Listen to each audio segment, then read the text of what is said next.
Okay, hello. Uh, Thank you for being here today. And we're going to go to, we'll start right now and go to the, oh, somebody's saying hello. Oh, that was me. Colin saying hello. That's nice. Thank you. Thank you. And let me go to the PowerPoint and there.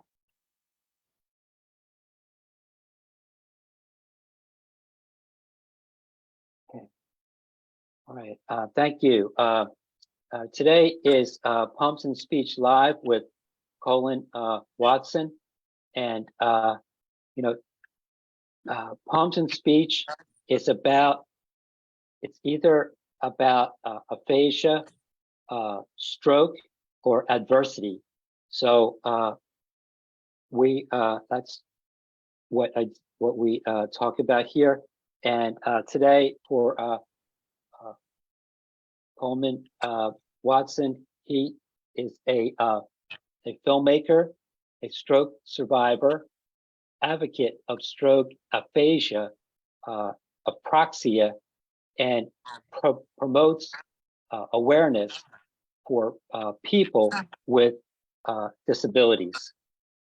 If we would like to move this over a second.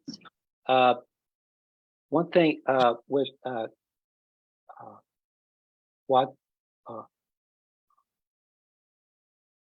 Coleman,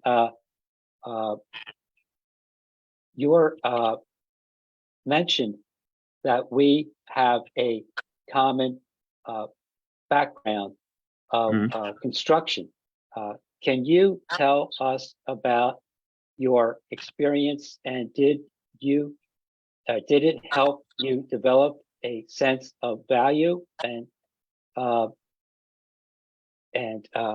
then later, I was asking you because from there you went to high school, college, and then you were a engineer, and what type?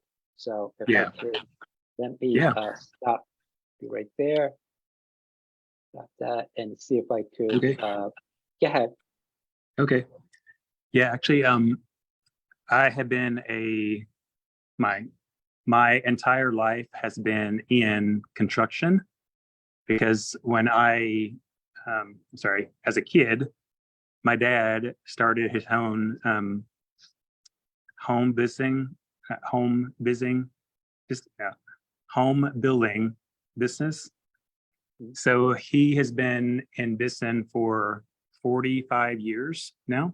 Oh. And so as a kid, I was always on sites with him, hammers, groups, everything.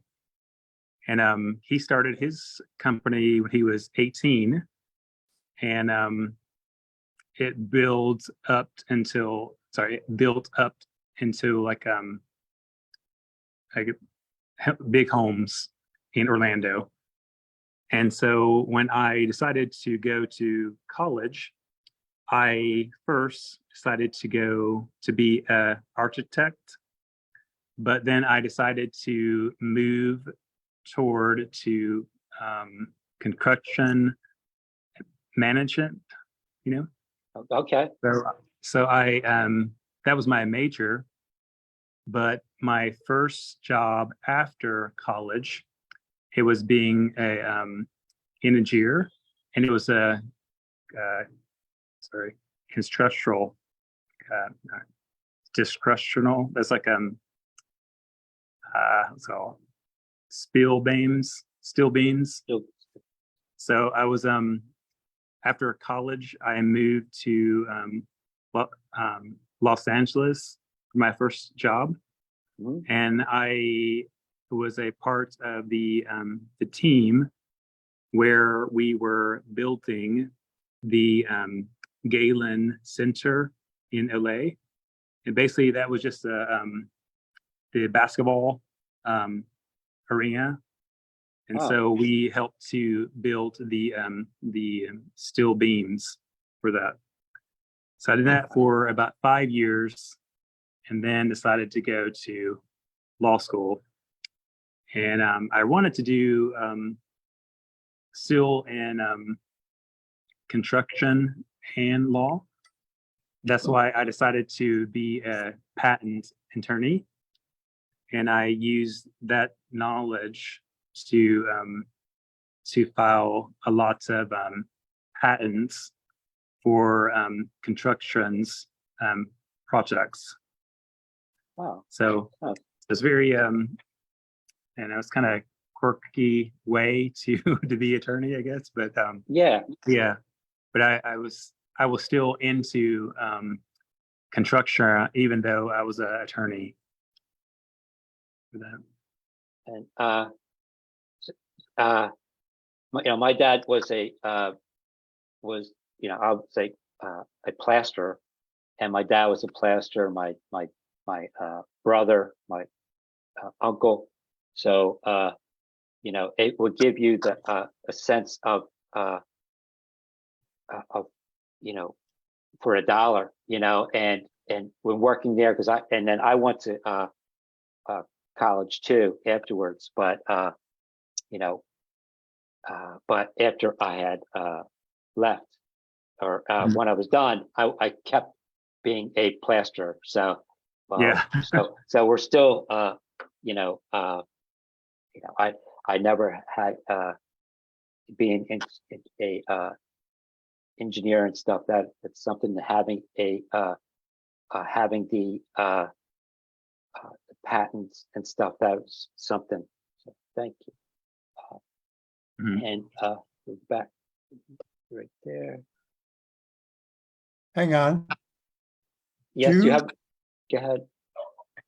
Do you still live in Los Angeles? What do you say? That is Bob is asking you, are you still living, where in East, you're in Phillies. I know, I want to say Philly, Florida. You're in Florida now? Yeah. So my first job was in LA, Los Angeles, and I was there for 5 years. And I moved to New York for law school. And I thought I would just stay in New York for my career. But I finished law school at 2009, which is one of the worst years to try a job. And the only a job I can find was in Orlando. And so I moved to Orlando, and I've been there for 14 years now there. Yeah. It's really hot all the time.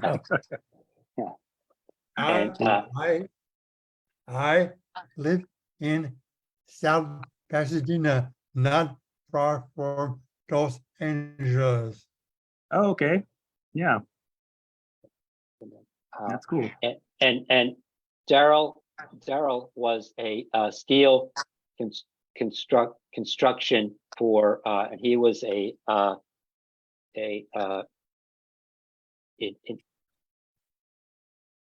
he was it was in that too. So like I was an architectural engineer. Oh, there you go. That's what. Oh, okay. Thank you. Okay. And then so, and people, so almost everybody here on the group here, may have had a stroke or a brain injury, but they come here from Poems and Speech here, and so, and they have aphasia. So yeah. Screen again. Where'd it go? Go back to the thing here.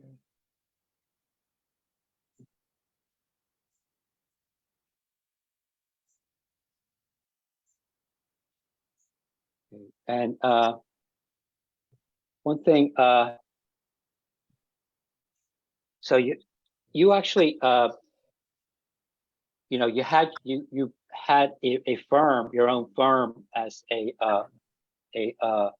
attorney, and then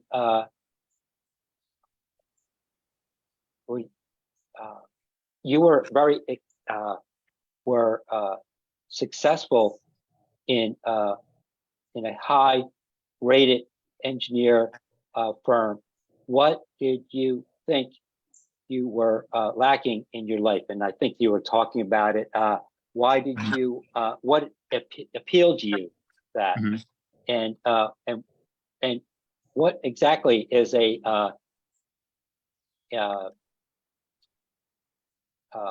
in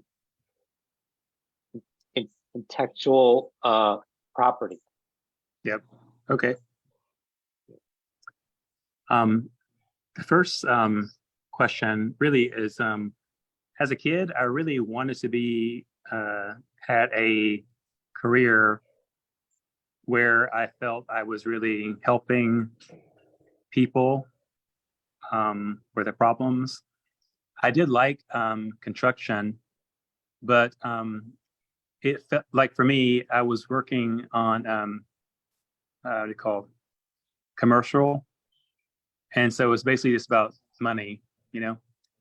And so I really wanted to have a part of my life where I can help people, not just businesses. And that's why I really want to try to be an attorney. And when I started to go to law school, I was looking to see at what type of attorney I want to be. And I thought, well, I can do, I can use my prior knowledge still, but I'll just use it with clients, with the people, not just businesses, you know. Is there sky here? But anyway, when I had my first class from law school, because they knew that I had a engineering background, the most of the professors, they said, "Oh, you have to be a patent attorney because you have the knowledge to do it." And at the time, I didn't know what that meant. But if you are a patent attorney, well, let me say back. Not all attorneys can be patent attorneys because you have to have the right integrate the college with the right you have to be an engineer to be a patent attorney. And so even though the people that are attorneys, they cannot practice as a patent attorney because they don't have the prior knowledge for engineering. And that's okay. Well, I will do that because, you know, eventually I will need to try to find a job. So that will help me, you know. And so an IP attorney is not just patents. It also is for trademarks and copyrights and trade streets. And so most of my cases were patents, but I say probably 15% of those were trademarks. So a trademark is like a logo, basically, you know, for a brand for people, like Coca-Cola, you know. So, but yeah, that was my path for an attorney. Let me see if go back again here. I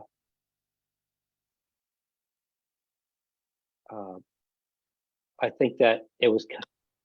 I just thought that that intellectual property. I thought it was a little irony because when you had a stroke, your intelligence, it was your property, but it was hard to get Right. to it, you know? You're right. So, Yeah. yeah. That's right. Yeah. So IP is basically like you're trying to protect ideas, basically. Mhm. Mm. All right. And there's trials to trails. Coleman, you have your own sperm. What happened on February 12th, 2020? Did you really know what was going on? What was your experience during therapy, and physical, occupational, and speech? And then I can go to the back to that one right now if you just want to talk about that. Okay. Okay. Yeah, actually, on February 12th, 2020, to me, it was a normal day at my law firm. It was not unusual at all. I went home at about 5, normal again. Mhm.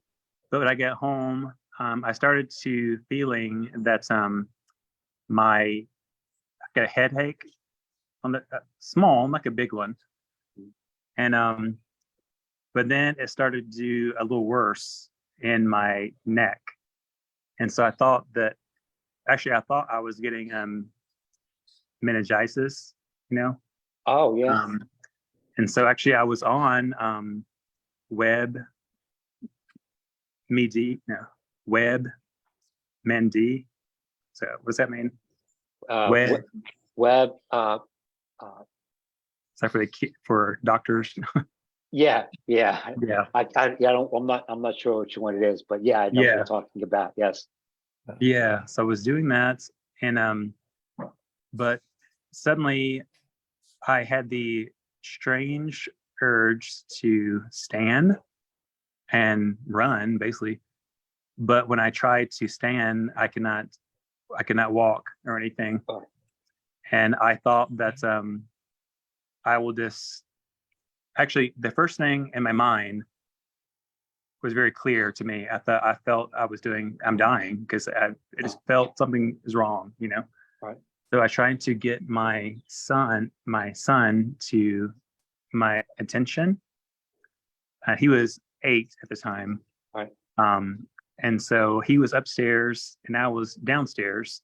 Mm-hmm. And I didn't realize that I could not walk and talk at the time. Mm-hmm.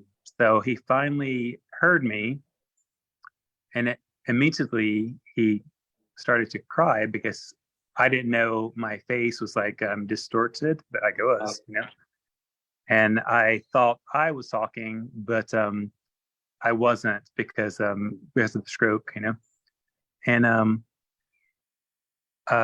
he told me, I want to write a letter to you. And in my mind, I was like, why would you give me a letter? Just go 911, Oh yeah. But he didn't. He couldn't understand what I'm saying because my speech, because of the stroke. Okay. And so he actually was he was crying so hard, so he just run for the neighbor. Mm. And thankfully, my neighbor was a doctor, and so she knew that I was having a stroke. Wow. And so they got to hospital probably about 30 minutes after my stroke, was really good. So I got the TPA quickly. Wow. But even though I got only there for 30 minutes, I got aphasia and apraxia and couldn't talk for almost about 8 months. I can say yes and no, and that was it. Right. Even though I had the TPA, Right. So that was what happened on that day. It was there was no warning signs, nothing really. But I did understand about 1 month after my stroke, my doctor was looking of causes for the cause of it, Right. and he realized that I have 3 holes in my heart, and I guess they had it as a baby, and it was never closed. Wow. And so I had a heart surgery after my stroke, Okay. and to close the hole or holes, Right. and I got the PFO to close it. So I had that in my heart for about 3 years, and now has been removed to, so the only thing that we think that happened was the holes in my heart to make it my stroke. But there was no, for my entire life, I never had any problem with my heart. Just suddenly, this one day, it was, had a stroke. But I had a very, very high stress life, I guess, Yes. because of my attorney. So probably it caused me have a stroke because all of the stress also, I'm sure. Right. But then I lost my law firm, had 12 employees, everything, had to file bankruptcy. So everything in my life I was work hard for, it was gone in one day, So yeah, that's. And but your son saved your life. Yeah, for sure. Yeah, yeah, yeah. Because I tried to call 911 myself, but I can only remember the 9, not the 11. And so in my mind, I was like, even though there was not pain, I knew that something was wrong, and I didn't know how to say it. That 1111, and so I thought, oh my gosh, if I don't get my son, I'm going to die on this floor. Wow. But he helped me to do it. Yep. And hey, there's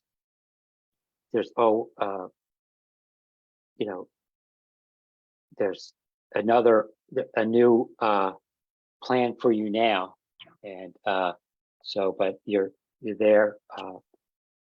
You were saved for another plan for you. So. Yeah, I think so. Yeah. Mhm. Yeah, it was it is funny too because Oh, sorry. I'll stop that again. Sorry. oh, I'm sorry. It was No, go ahead. just one thing No, I'll go ahead. say is like, Yes. as a attorney, because I was doing in court for a lot, and most of the rules for attorney are based on 2 weeks. And so I had my stroke. I thought, okay, I know how to stroke, but I'll be fine in 2 weeks. Of course, that was, but that didn't work like that way. Yeah. It took me, I think it was about 2 months before I realized what was going on. And but once I realized what was going on, I was like, okay, well, let's get on to this stuff. Let make sure that I get back to work. Yeah. But, but said there's other plans for people. Yeah. So and then after a year and a half, you were able to run, and you were running for Senate. That is incredible that you were able to be able to do that. You want to talk about that? Yeah, sure. Actually, this the story for that is the reason I wanted to run is because after 2 and a half years, I was still waiting on a decision on for disability. Mhm. So I was denied 5 times. 5 And times. I was asking why, and they told me I don't have a disability. And I said, well, I couldn't talk for almost 2 years. What does that mean, And then, every day, every month, there was a excuse for the government, or other reasons or why had not be approved. And in the meantime, my life was crumbling every day. As I told you, had to be filed bankruptcy, and in the meantime of that was COVID, and it was just awful. And so I guess for me, I'm the type of person, even if it feels like it's very there's no way you can do it, I'll still try, Right. And that's why I decided I want to run, because look, thankfully my family are helping me, so I'm not homeless. But a lot of people could be homeless Mhm. if they have a stroke and are still waiting for disability help. And actually, I had met a lot of people before I decided to run that was the case. They had to move with their family or friends because they're still waiting for years on disability. And I know that not every office of the disability office is not the same, but in my area, it was really bad, and it took me almost 3.5 years to Wow. get it. Yeah. And so I was like, how can it be possible in the government when people just had a stroke, you file your claim for, what happened, and you still wait for 3 years? I mean, how can how can it be possible, So that was the reason why I decided to run. And and and my platform was really based on healthcare, and people had a stroke, and more funding for that. I realized also in my campaign that a lot of the lawmakers had been cutting the what's called the funding for stroke every year. So it's less and less and less Wow. for research. And so that was another reason I really wanted to run. And I knew it was going to be very hard. At that time, I could barely talk much, Right. very clear. But, I did it. Our campaign was for about 8 months. And then I decided to stop, because I knew there was no way the other person in Florida Right. was not going to win. So well, Right. I will support her instead. Okay. Well, So yeah, and I think a lot of people, look, really looked into what you were doing, and I think not only in Florida, but the whole U.S. were Mhm. were all were with you and what you were doing. Yeah, Yeah, so you were helping everyone here when you were Yeah. doing that. Thank you. yeah. I contributed to the campaign as well. Oh, thank you. Yep, Oh, yep. And it's oh, funny, nice. because I stopped my campaign only because, yeah, I'm in Florida, but when Val Demings decided to run, there was just no way I can run, because she got all the money for, there's there was no money, so I had to stop. But I think maybe it's a start. But people have to start somewhere, and thank you for doing Yeah. that. Mhm. And then you were a volunteer in college for to advocate for people with disabilities. Did you think that you would have a, uh, a a documentary of your recovery without advocating with other people with aphasia too? How did you make? And well, we can go back to that one, but yeah, Mhm. if you want to talk about that. Yeah. Actually, when I was in college, my when I was in college, I went to Georgia Tech, and in Georgia Tech, most of the students, or I'm sorry, the in Georgia Tech is about 70% men and 30 women, because mostly are engineers, Mhm. It's also you can see that a lot of people decide to go to be on a fraternity because mostly are guys, and so I said, okay, I will join one. But I really want to find a fraternity that had the same values for myself, like not just for like partying, just like values, Okay. And so I found this document, fraternity, and they told me that they had it's like a family, for that's a PH. Well, sorry, they're one of their platforms is to help people who need, and for them, they had a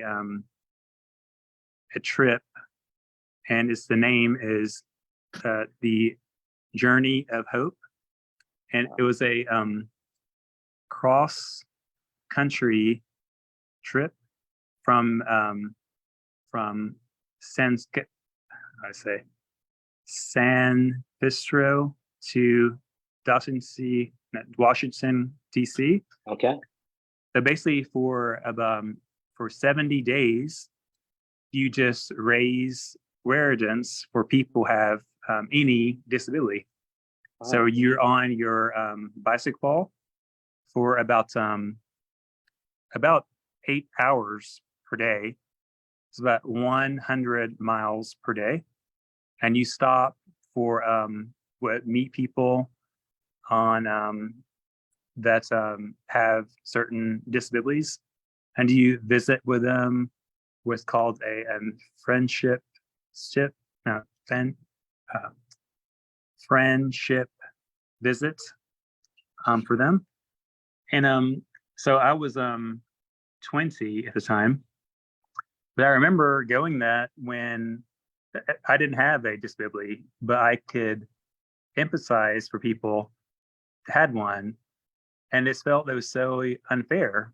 And so, I guess I really liked the trip because of my fraternity, and also the values I got from it. And but I never thought in a million years that I will have a disability myself, Right. But Right. but I remember very clearly feeling that it was very unfair for people that have a disability, and for but on no, so for anything on their fault, on their on their they didn't do anything to have disability. It just happened. Okay. Yeah. And so now it's like 22 2 years when I had a stroke and I have a disability, it kind of feels like, you know what? On the other side, I felt it was unfair, but now when I have disability, now is totally unfair. You know, so it's like full circle, I guess. Right. Wow. But I don't know. I guess that really has helped me process my life now, because I remember, 20 years ago, how it felt for people when they learn they have a disability now. And so it was just more humble, I guess, and it was it's easier to process for me. But and now that's why, and now I feel I want to be more advocate, because of I know how it feels on the other side now, even though I thought I felt I thought that I knew it felt 20 years ago, Right. but it's not. But now I'm going to be more even bigger advocates now, I will say. Yes. Yep. Absolutely. Yep. And so with your documentary, how can there's I don't, it's still hard to understand how you're able to do everything. Especially like, well, you were just talking about that used to cycle, and you had a video. That wasn't you. Somebody had to film that for you, did they? Or you were able to get somebody to do that? Or Yeah, that was my my mom, actually. your mom? Oh, wow. Yeah, she was sitting on the back of my my cousin's truck, filming Okay. on my cell phone. Ah, So there was good. not really it was just me and her. Oh, that's well, that's good. Your whole family is all in with you, so that's great. Yeah. Yeah. Do you, is there anything else that like? What's the next part for your documentary? I know that people are looking forward to seeing it. So, Yeah. do you have a like another date that you think of, or? Mhm. Yeah. So when I released the documentary, the reason I did it on that day is because I wanted to release something for Abasia Month. But even though it was not totally done, but I wanted to use it so people see it. So at the time when we released it, when I released it, I guess, it was probably about 75% done. The things that were not in are like there was no stub no, stub no subtitles. Does that mean subtitles for Oh, yeah, I know. Subtitles. Very. yes, like a captions. Yes. Yeah. So I need to add that, and also I didn't have a chance to add people's names, and I'm doing that now. Actually, it's done now. And also the final piece that was very important, but I couldn't have a chance to do it, was the voiceovers So a voiceover is just like me talking about the things that were important in the film. So there are certain places in the film when there's video, but there's no audio, because that was to be no, that was to be no, that should be me talking with myself on certain things, but I didn't have a chance to add it. And so for the last month, I think, I had been slowly adding all the things that need to be complete. So then I can send, all people can see it. Because when you don't have the voiceovers, some of the context is missing, so like for example, if you saw the sex section when I was talking just before Mark was on the film, there should be a little piece when I was explaining about how powerful using poems can help you to rebuild your speech. But right now it's not in the film, but I'm adding it so people understand why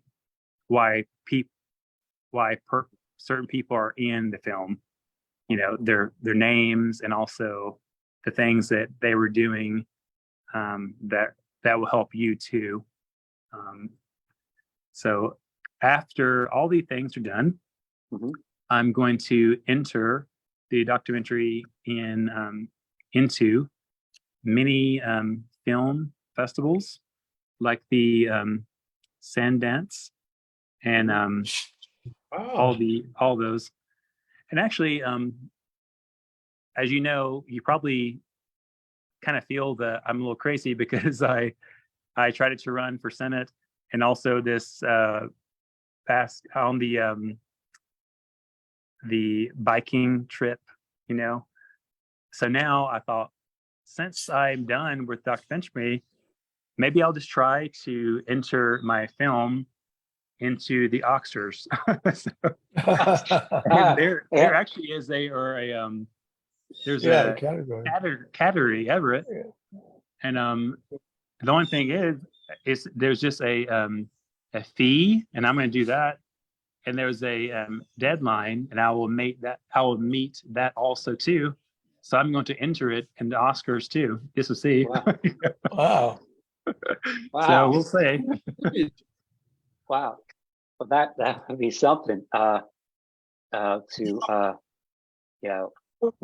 One of my kids used to be able to vote for the movies, and he can't do it anymore. He was a young kid, and but anyway, we'll all vote for you anyway. Yeah. How many minutes was the film?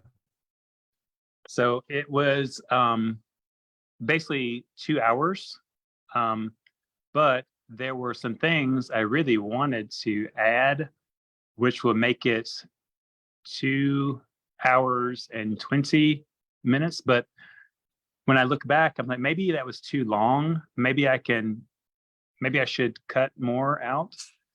But all of the film competitions, they just say, if you have a film that was at least 50 minutes, then it will qualify for it. So so I can just leave it in there, or I can try to cut it.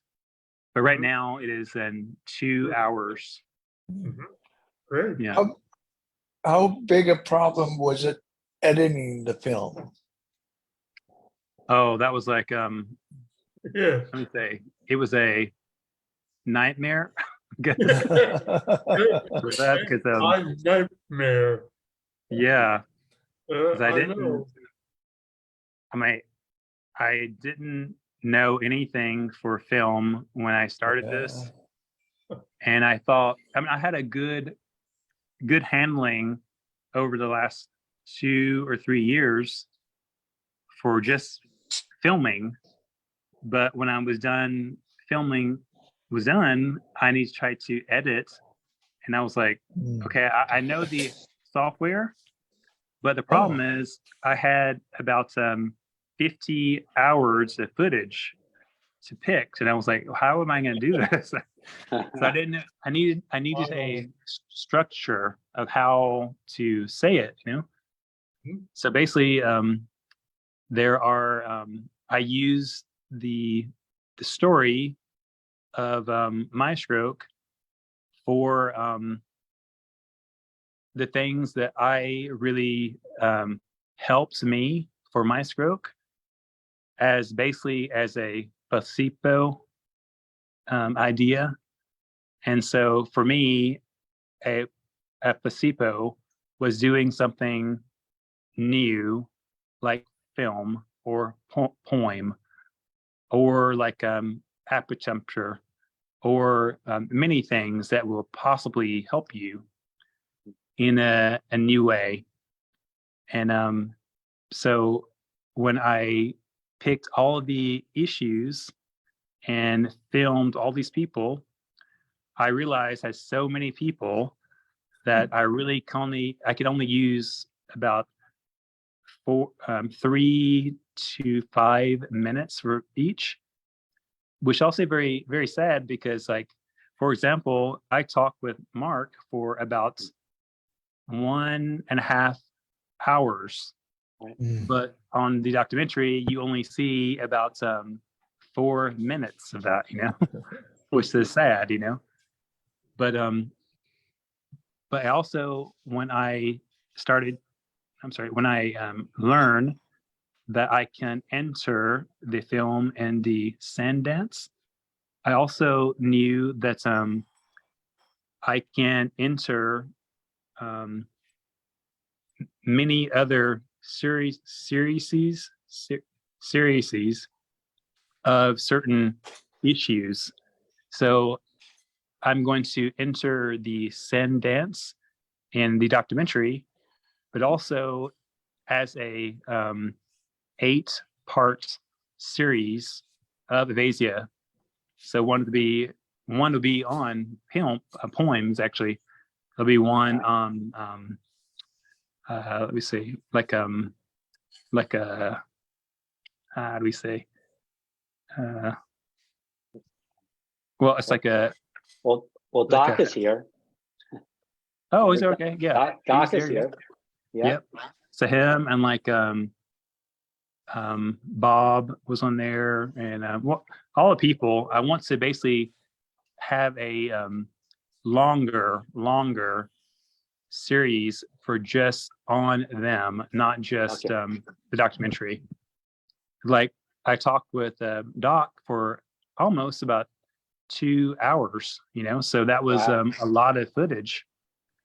But you know, it's sad when you only see 2 or 3 minutes for each of them, you know, but that was the editing nightmare. Sure, Yeah. I'm sure it was. Does anybody else have any questions? Yes. How many poems do you think you have to put into the documentary? How many people, he said? So how many poems? Oh, poems. Poems. Yeah. Just one. you Yeah. Yeah. Right now it's only one. And actually, yeah, and actually only film one with Mark, but we can certainly add some, you know, do that. Nice. I would like to put 3 poems or 4 poems to you. Okay, yeah, Nice. they're great. Yeah, and that way you can be now, because when you did your documentary, you came on the East Coast, and Bob is on the other side of the coast. He's in California. That is you now. Yeah. Yeah. Oh, okay. Yeah. Yeah, that'd be great. Yeah. I send the post to the Los Angeles Review of Books. Oh, yeah. Oh, Okay. Right. I'll send you 2 or 3 poems. Okay. Yeah. That'd be amazing. I would love to read those. Good. Yep. Well, thank There you. you go. And if there's anybody has a question, or Colin, do you have any more anything else before we go? I will send my email here. So if anyone Yeah. wants to talk, you can do Oh. that too. Oh, Right there. Okay. uh, uh, uh, there's a question. Thanks, Mark. Roberta, go ahead. Not really a question, but just a comment to thank both of you for this conversation. And I love the idea that you're going to put all that footage to use, and I'll look forward to seeing sequels as well. Yeah. Yeah. All the best, and all the best. Thank you both for this. Yeah. Thank you. Well, thank you. I'm gonna stop doing the being live. I'm gonna stop that, but thank you, everyone, and let me